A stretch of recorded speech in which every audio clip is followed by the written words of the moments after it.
এবং প্রতি বুধবারে আমার লেখা ছাপা হতো, আমার স্মরণে আছে এবং সেই ট্র্যাডিশন আমি এখনো বজায় রেখেছি। আমার দেশ পত্রিকাতেও আমি মন্তব্য প্রতিবেদন প্রতি বুধবারে লিখি, কারণ লেখক মাহমুদুর রহমানের জন্ম হয়েছিল প্রতি বুধবারে লেখা দিয়ে। কারণ ফখরুদ্দিন এবং সম্ভবত মইনুল হোসেনের বিরুদ্ধে আমি একটা আর্টিকেল লিখেছিলাম।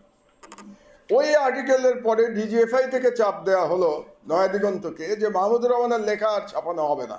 আমার লেখা যদি অবিকৃতভাবে আপনি ছাপাতে পারেন তাহলেই ছাপাবেন, যদি অবিকৃতভাবে ছাপাতে না পারেন আমার লেখা ছাপানোর দরকার নাই। এটা বলার পরে মহিউদ্দিন ভাই সাহস করে তখনকার ডিজিএফআইকে পাত্তা না দিয়ে তিনি আমার লেখা অবিকৃতভাবে ছাপিয়েছিলেন। এই হচ্ছেন আলমগীর মহিউদ্দিন, এটা বলা প্রয়োজন। তো সেই থেকে নয়া দিগন্তে আমার লেখা বন্ধ হলো এবং আমার দেশে লেখা শুরু হলো 2008 সালের শেষ দিক থেকে। 2013 সালে জেলে গেলাম। জেলে যাওয়ার পর আমার দেশ বন্ধ করে দেওয়া হলো, প্রেস সিলগালা করে দেওয়া হলো। তখন 2 দিন আসাদ ভাইয়ের সংগ্রাম পত্রিকার প্রেস থেকে আমার দেশ ছাপা হয়েছিল এবং দ্বিতীয় দিন পুলিশ এসে আক্রমণ করলো আমার সংগ্রাম পত্রিকায় এবং আমাদের কর্মচারী যারা ছিল আমার দেশের এবং সংগ্রামের তাদেরকে অ্যারেস্ট করে নিয়ে গেল। আরেকটি ঘটনার কথা বলা প্রয়োজন, আমি জানি না আলমগীর মহিউদ্দিন ভাইয়ের সেটা স্মরণে আছে কিনা। আমি যখন 11 সরকারের বিরুদ্ধে একের পর এক এডিটোরিয়াল লিখছি, এডিটোরিয়াল না পোস্ট লিখছি, এবং প্রতি বুধবারে আমার লেখা ছাপা হতো, আমার স্মরণে আছে এবং সেই ট্র্যাডিশন আমি এখনো বজায় রেখেছি। আমার দেশ পত্রিকাতেও আমি মন্তব্য প্রতিবেদন প্রতি বুধবারে লিখি, কারণ লেখক মাহমুদুর রহমানের জন্ম হয়েছিল প্রতি বুধবারে লেখা দিয়ে। ওই ট্র্যাডিশন থেকে আমি সরে আসি নাই।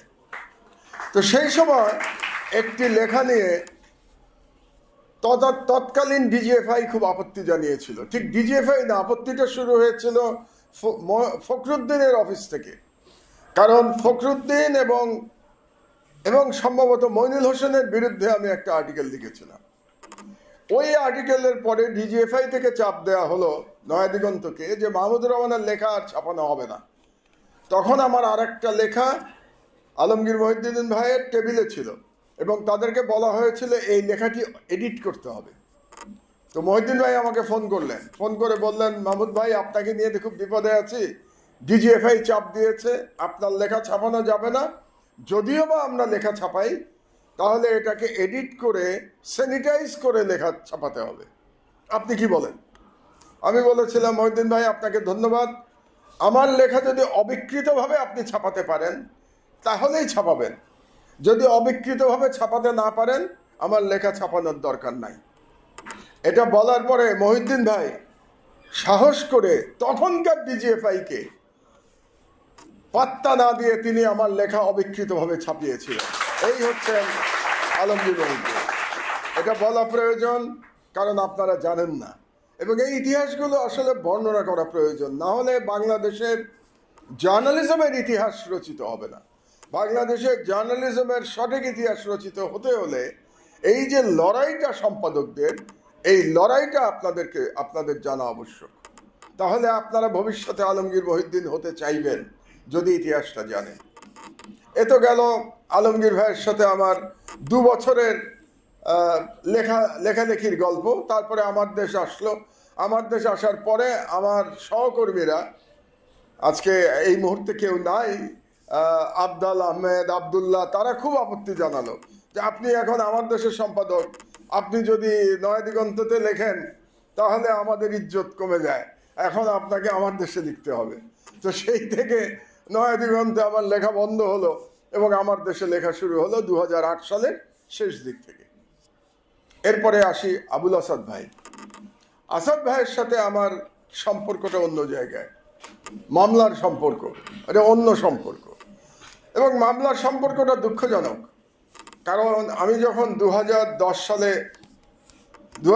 সালে জেলে গেলাম, জেলে যাওয়ার পর আমার দেশ বন্ধ করে দেওয়া হলো, প্রেস সিলগালা করে দেওয়া হলো।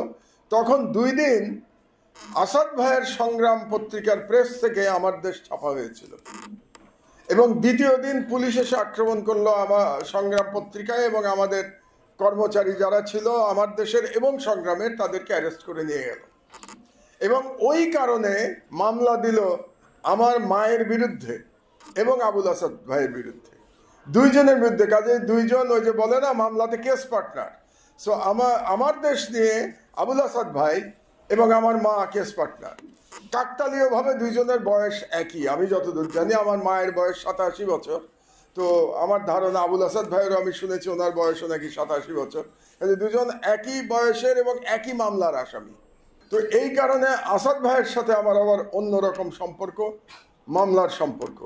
এবং আজকে আপনারা অত্যন্ত দুই গুণজনকে আপনারা সম্বর্ধনা দিচ্ছেন, এবং আমি মনে করি যে এই সম্বর্ধনা ওনাদের জন্য অতি ক্ষুদ্র ব্যাপার।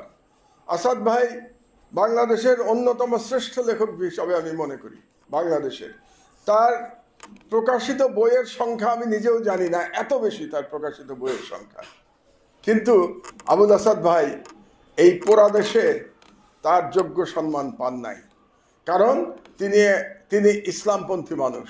শুধুমাত্র এই অপরাধের জন্যে তিনি তার মেধার উপযুক্ত মূল্য বাংলাদেশে পান নাই, অথচ বাংলাদেশ নাকি 90% মুসলমানের দেশ।